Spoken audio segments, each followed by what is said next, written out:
A embaixadora Wendy Sherman tem 62 anos. É uma das pessoas mais influentes do governo do presidente dos Estados Unidos, Barack Obama.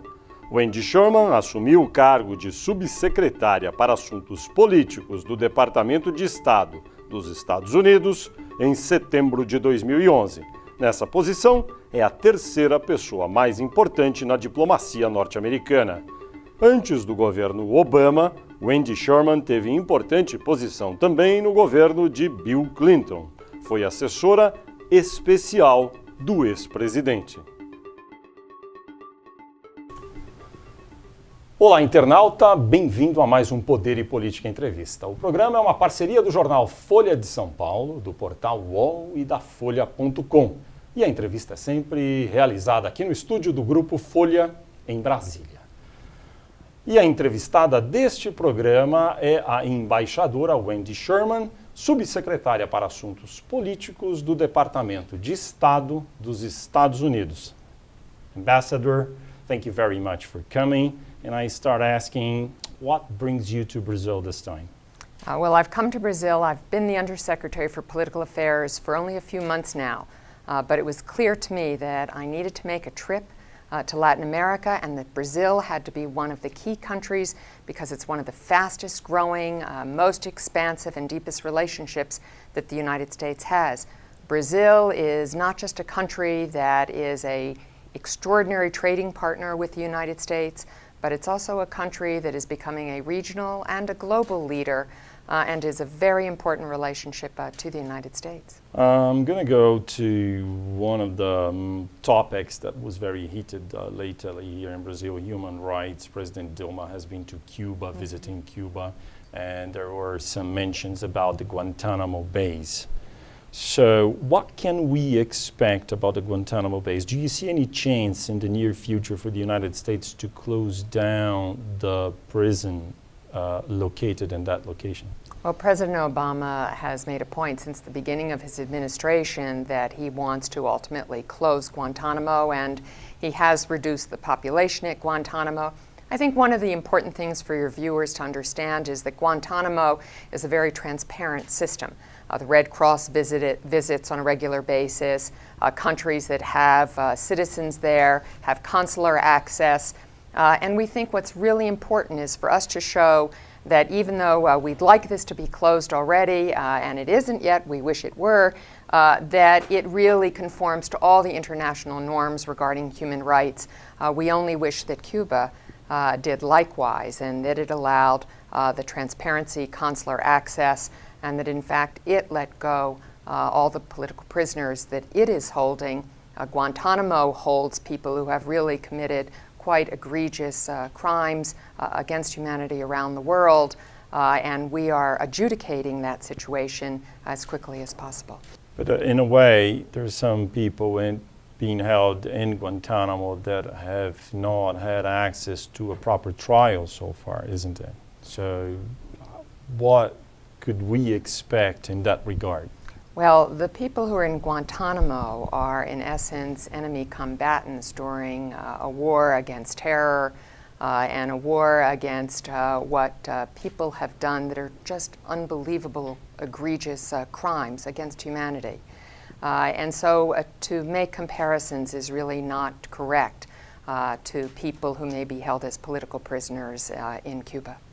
I say, do you, of course, know about the comments, the remarks made by President Dilma when she was in Cuba recently? She was confronted with the situation of human rights in Cuba, and she, instead of addressing that situation, she preferred to refer to Guantanamo. Do you make any assessment or analysis of those remarks of President Dilma? Well, President Dilma's own history speaks to a very deep understanding of human rights, and President Dilma, along with Brazil, has become and is becoming a stronger and stronger voice internationally on human rights, and Brazil has worked very closely with the United States and the Human Rights Council to make sure that multilateral organizations speak to the universal presence of human rights in countries all around the world. So I don't think that anyone can bring up President Dilma short as an advocate for human rights and someone who understands in her own life experience how crucial this is. All right, let's move to this new topic, the visas that are required for Brazilian and American citizens. President Obama recently announced some changes in the procedure for Brazilians to obtain tourism visas to enter the United States. And my question is, what prevents Brazil and the United States to abolish mutually the requirement for visas for tourists? Well, first of all, I want to thank the people of Brazil for their tremendous interest in coming to the United States. It is a very fast and large group of people who ask for non-immigrant visas to the United States. I know that Ambassador Shannon and the entire team in our embassy here in Brazil are working overtime in double shifts, looking at whether we need to open additional consulates, bringing on more staff out of Washington and from around the world to help process visas. We want to and have already cut down the time for processing visas. As you mentioned, President Obama recently announced some new rules so that very young people and older people don't have to go through the same kind of interviews. And also, if people have applied for a visa within a particular time period, they don't have to go through the interview process again to renew that visa. So all of these, I think, have already made a tremendous change for Brazilians. As to your specific question about our visa waiver program and a visa waiver program on the Brazilian side, I can speak to the United States standards. We have, unfortunately, I know for countries around the world, a complicated system. One of the criteria is that the refusal rate be below 3%. That's not yet the case for Brazil. I know Brazil's working very hard, as are we, to get the refusal rate below that 3%. And in addition, there are all kinds of concerns from Homeland Security and a whole variety of agencies in the United States that have to check a box to be able to move forward. So we're going to continue to work hard with Brazil to ultimately get to that place. But while we all work hard together to get there, we're going to do everything we can to make it easier for people to come to Brazil, because we love to come from Brazil to the United States, because we love to have you visit. There have been some well-known disputes between Brazil and the United States in the commercial field. To mention two, Brazilian exports of ethanol and orange juice. Will those subjects be a matter of debate when Presidents Obama and Dilma meet later this year in Washington? I think when Presidents Obama and Dilma meet in Washington, we are going to have one of the most successful visits between heads of states that has occurred in Washington in recent times. The depth and breadth of the relationship between the United States and Brazil is extraordinary. We currently have over 20 dialogues taking place between our two countries on every topic, from energy to nuclear disarmament, to global leadership, to, of course, our economic and commercial relationship.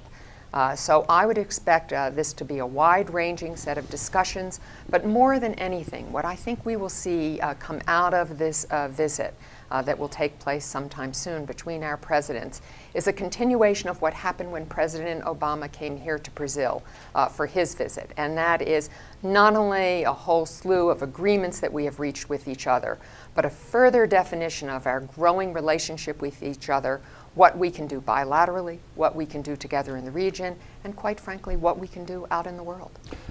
But would you be able to point out one, two, or maybe three main topics that will be on the top of the agenda during this visit, or do you think that's not possible right now? Well, I think it's a little bit premature, and I think that this visit will have all three of the dimensions that I mentioned. Our bilateral relationship increasing, our trade increasing, the development of interest between our two countries. I think the visit will talk about what we're doing regionally together to strengthen what is really a great growth story in the world. While the rest of the world is facing tough economic times, Brazil and Latin America are continuing to see growth and see further integration of the continent in a way that is good for the stability of the entire world. And thirdly, I think we'll see discussions of how the United States and Brazil work together, whether that is in the Middle East, in Africa, in Haiti, or on other issues, both when Brazil was on the Security Council and in the Human Rights Council and in other multilateral organizations, how we are sharing leadership in the world, and that's quite important. It's been quite a while since there was that incursion of Brazil in the negotiations with Iran, what is now the State Department assessment of Brazil's and Turkey's position during those negotiations to contain Iran's nuclear program? At that time, I remember the Brazilian official discourse was that it was all in accordance with the State Department in the United States, but that was apparently not the whole story. So what could you tell us about that episode right now? Well, what I think is important now is where we are and where we're headed. And in my discussions with officials here in Brazil, we certainly talked about Iran. It is of great concern to the entire international community. Iran has isolated itself from the international community in its refusal to really address the concerns that the international community, the United States and Brazil included, of course, have about their nuclear weapons intentions and their program. The International Atomic Energy Agency was just in Iran over the last few days trying to get answers to those questions. The UN has asked for answers to those questions, both through the agency and more generally through the Security Council. And in fact, the United States is part of what is known as the P5+1, which are the permanent members of the Security Council, along with the European Union and Germany, to say to Iran, we are open to engagement. We are open to discussions and talks about your nuclear program. If you're ready to come to the table, we have yet to see that Iran is ready to come to the table. And so in the meantime, the entire world community has moved forward with sanctions against Iran because we want Iran to understand that they must engage because the world community is quite concerned. Do you see any specific role for Brazil in those negotiations? For instance, Brazil might eventually approach Iran to offer that, again, as you said, if Iran wants to come up to the table and discuss.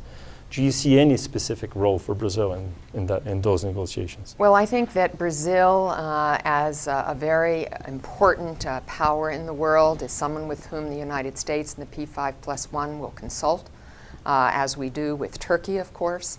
So I think that all of these countries in the world that care so much about nuclear disarmament want to make sure that there aren't additional nuclear weapons powers in the world, ought to be part of our regular consultation and are. And I was glad to be able to be here and include that topic in the many topics that were discussed with officials here in Brazil. But again, let me just be more specific on that. Do you think it will be desirable that Brazil offers itself to go and try to bring Iran to the discussion table, or we are not at that point right now? I think that any country that has a relationship with Iran ought to encourage Iran to come to the negotiating table with the P5+1 and ensure that the concerns of the international community are addressed. And so we welcome all countries to encourage Iran to do the right thing, make the right choice, and really take away the concerns the international community has. Have you discussed this matter with any of the Brazilian officials here during your visit now to Brazil? Yes, as I've said, when I've met with officials here in Brazil, we have talked about our bilateral relationship and very specific concerns each of us has and opportunities that each of us has.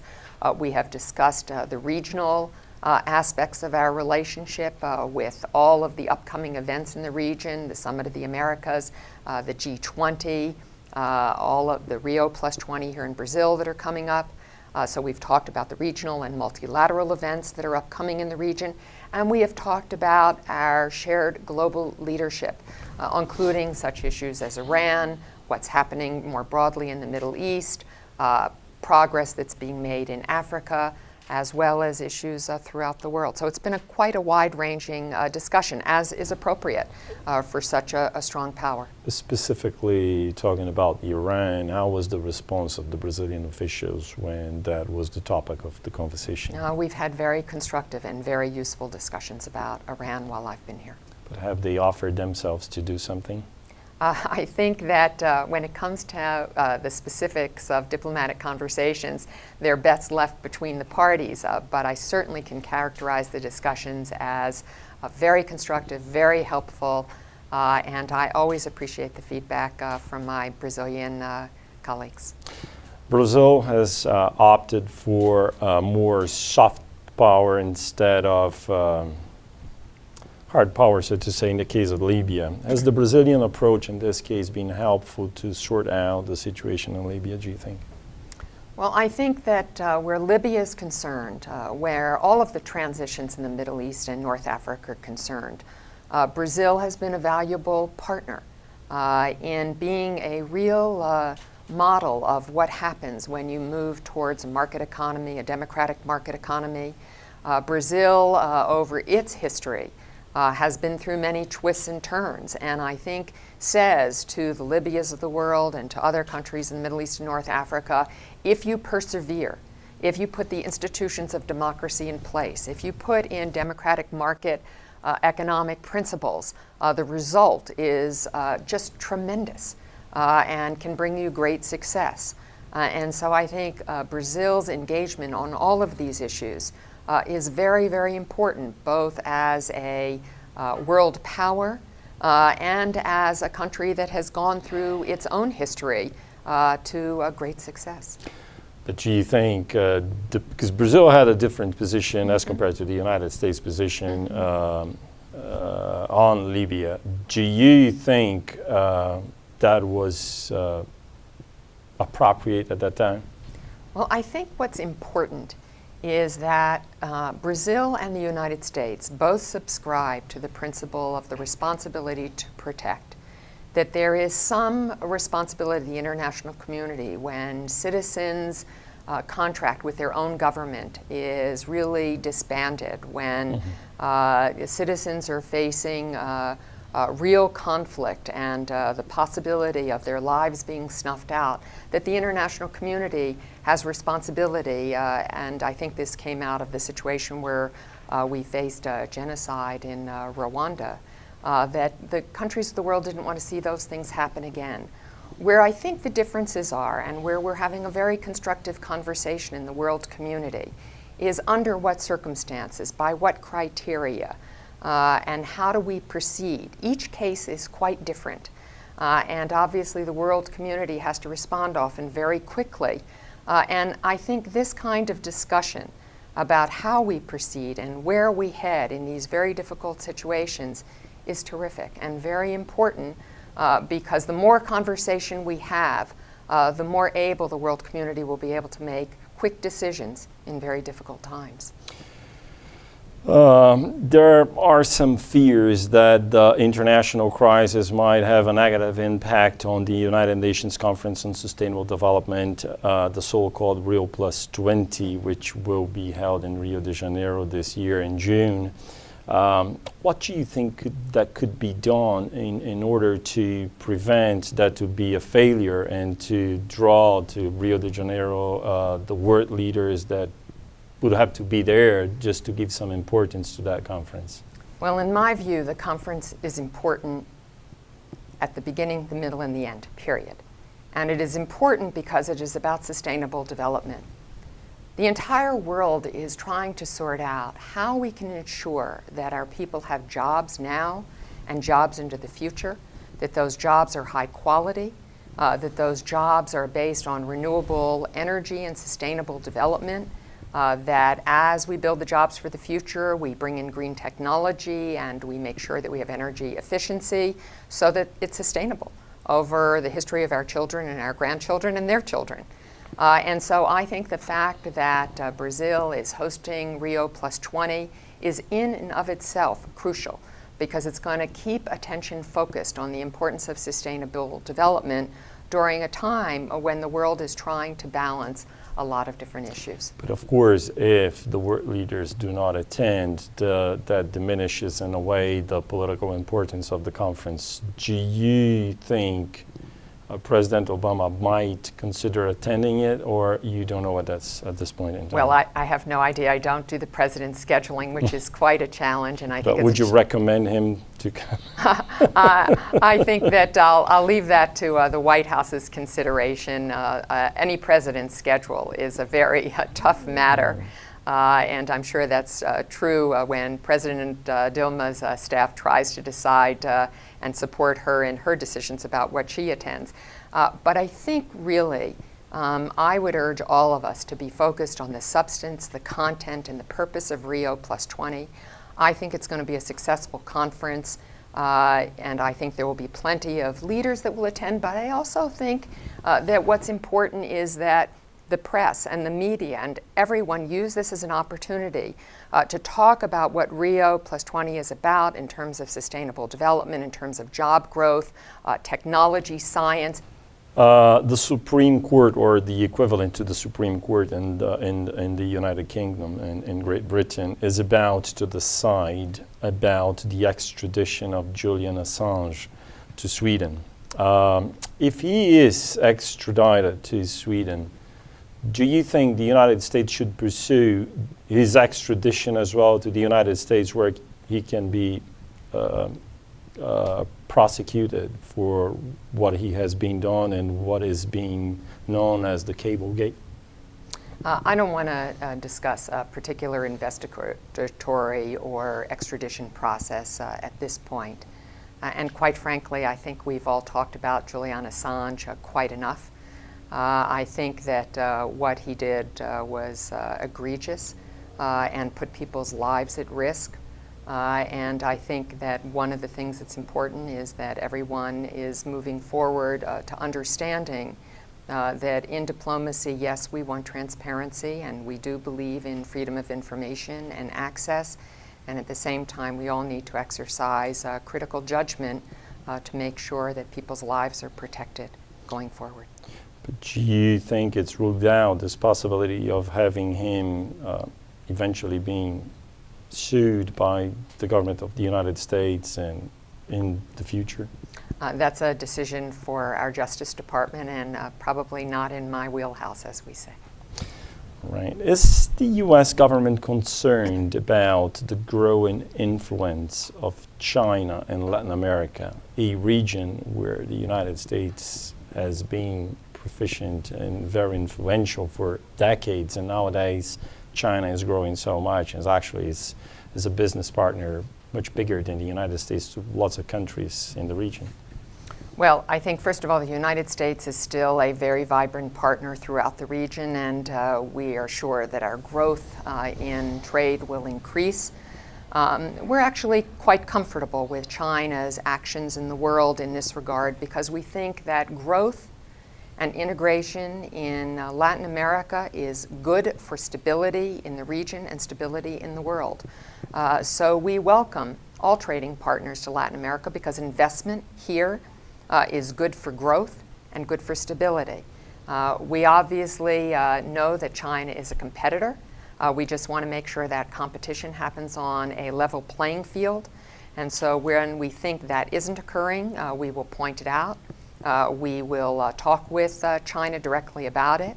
Xi Jinping, the current vice president, and soon to be expected to be the leader of China, is coming to Washington this month. I'm sure those will be very productive conversations, but I'm sure the United States will also be discussing the areas where we think there isn't a level playing field and that changes are required. When we talk about international relations and international diplomacy, do you think nowadays the G20 has a major role nowadays as compared to the G8, or do you think they are complementary? How do you see the role of those groups nowadays and the importance of them? I think the G20 is very important. When we all faced the world economic crisis in 2008, it was clear that the architecture of the 20th century was no longer sufficient for the architecture of the 21st century. The world is no longer, of course, the world back when it was the United States and the Soviet Union and you chose up sides. The world was now a much more complex place with lots of economic players and lots of powers in the world. The United States obviously still being quite a crucial and some would say indispensable power in the world. But nonetheless, there were other very important players. The G8 still represents the major industrialized developed countries.